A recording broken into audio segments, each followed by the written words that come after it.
Saudara, meski turun naik, harga minyak dunia tetap bertahan di level tinggi sejak perang antara Amerika Serikat Israel melawan Iran, disusul ditutupnya Selat Hormuz.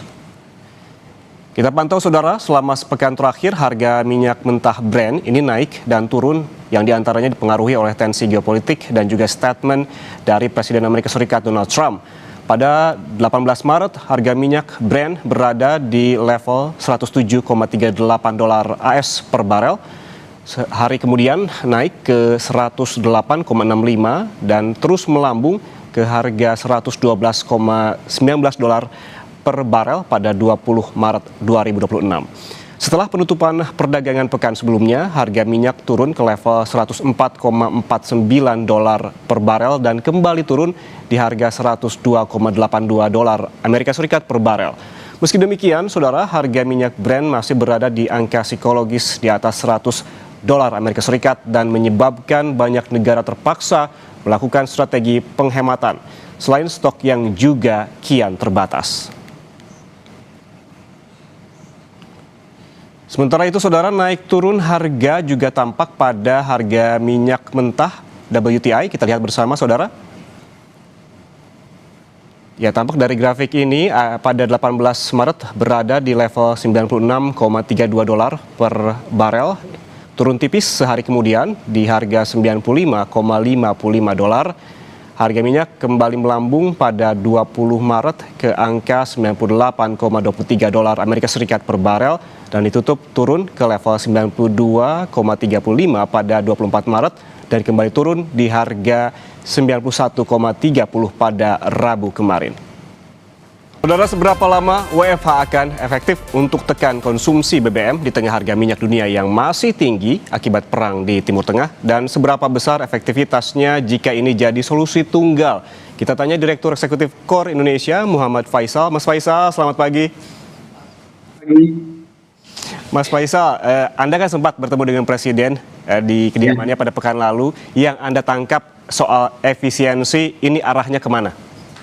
Ya, jadi memang efisiensi sepertinya akan jadi prioritas setelah Lebaran dan arahnya kurang lebih kalau dalam perkiraan saya kurang lebih hampir sama dengan efisiensi yang dilakukan pada tahun yang lalu. Ya, jadi karena sempat dalam beberapa kali Pak Presiden menyampaikan bahwa tahun lalu itu hasil daripada kebijakan efisiensi selama 2025 mampu menghemat anggaran sampai 300 triliun gitu.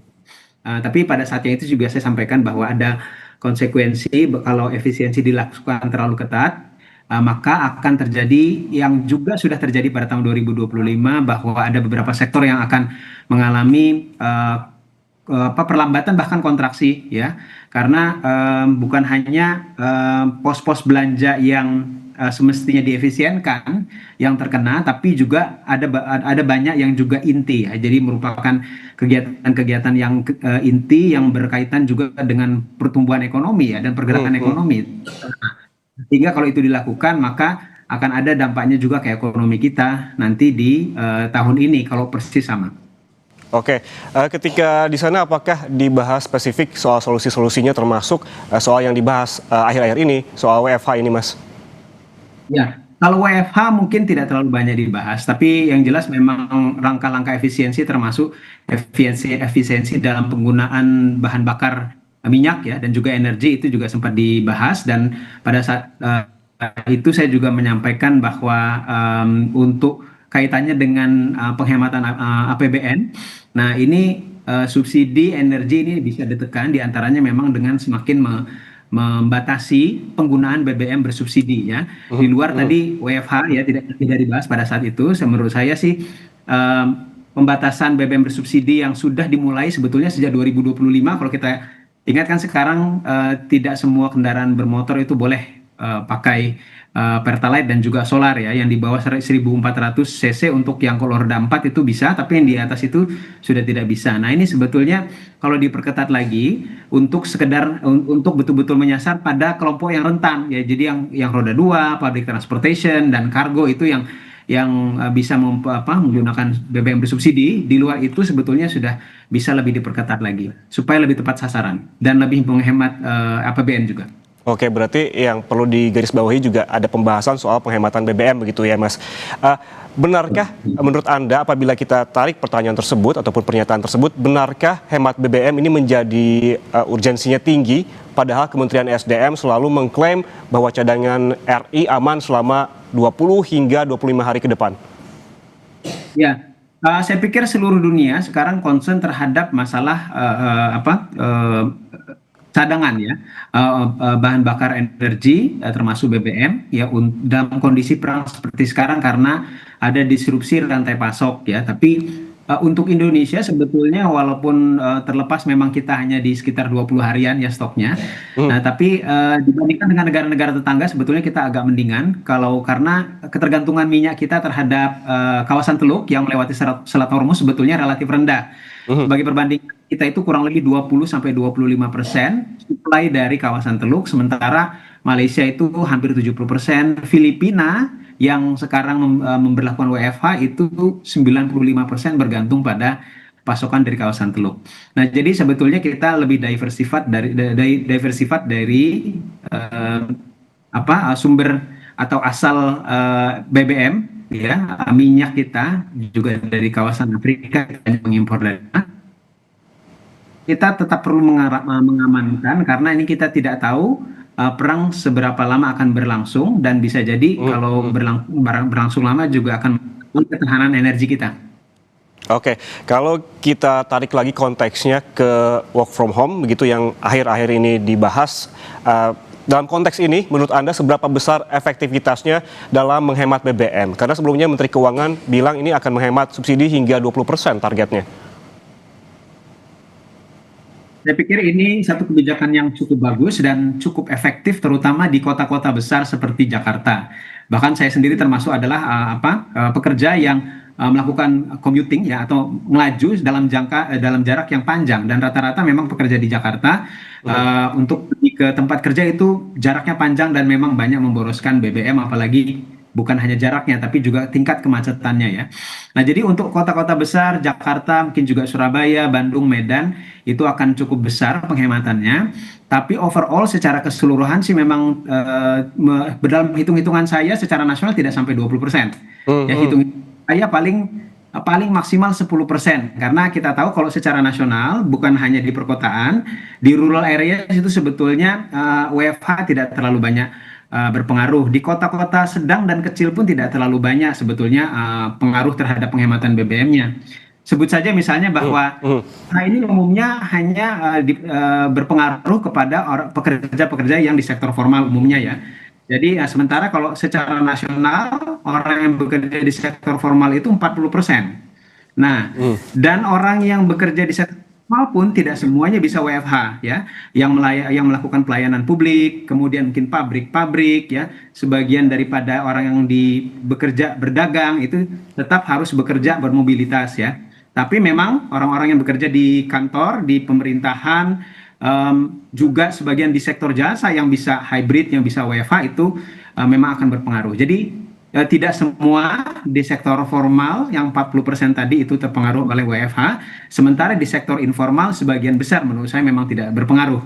Walaupun ada sebagian kecil daripada orang yang bekerja di sektor informal itu yang sebetulnya mereka bergantung pada pergerakan orang di sektor formal. Jadi misalnya kalau orang yang bekerja menyediakan makanan di kantin-kantin dan juga mengantar di transportasi, orang yang bekerja di kantor-kantor itu akan juga terpengaruh pada akhirnya. Jadi secara keseluruhan kalau secara angka untuk DKI Jakarta saya pikir memang akan penghematannya bisa sampai 20%, tapi secara nasional tidak sampai 10%. Oke, kalau kita ingat ataupun Anda sebutkan tadi soal hitung-hitungan penghematan BBM dengan WFH ini secara nasional kemungkinan prediksi Anda sekitar 10%. Berarti ini bisa dikatakan kurang maksimal. Dengan hitung-hitungan Anda tadi, kira-kira berapa lama WFH ini akan efektif? Dan dengan angka yang minimal ini apakah perlu diperluas? Misalkan anak sekolah melakukan sekolah daring, begitu seperti masa-masa pandemi COVID-19. Ya, sebetulnya memang kalau kemudian diperluas ke sektor pendidikan, ya kepada anak-anak yang sekolah, ini memang mobilitasnya karena orang yang bekerja itu banyak juga yang mereka bermobilitas ke kantor sekaligus juga mengantar anaknya ke sekolah ya.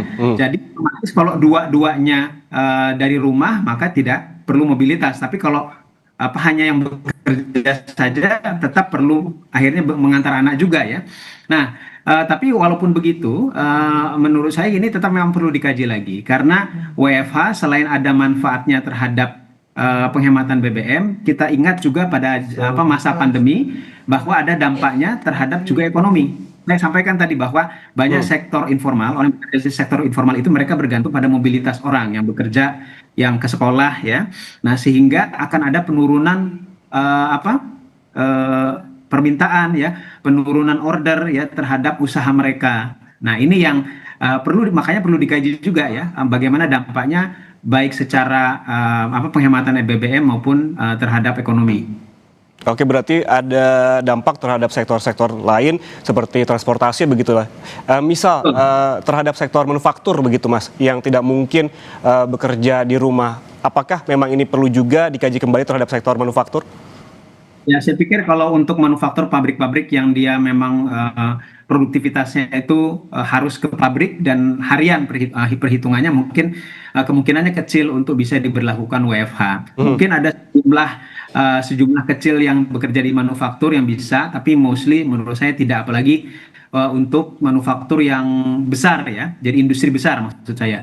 Nah, tapi kalau untuk industri yang mikro dan kecil itu masih memungkinkan ya, karena mereka juga tidak dalam bentuk pabrik yang besar. Jadi at some point masih bisa dilakukan WFH, tapi mostly menurut saya industri manufaktur yang juga menyumbang paling besar ya dari tenaga kerja kita itu belum bisa diberlakukan WFH.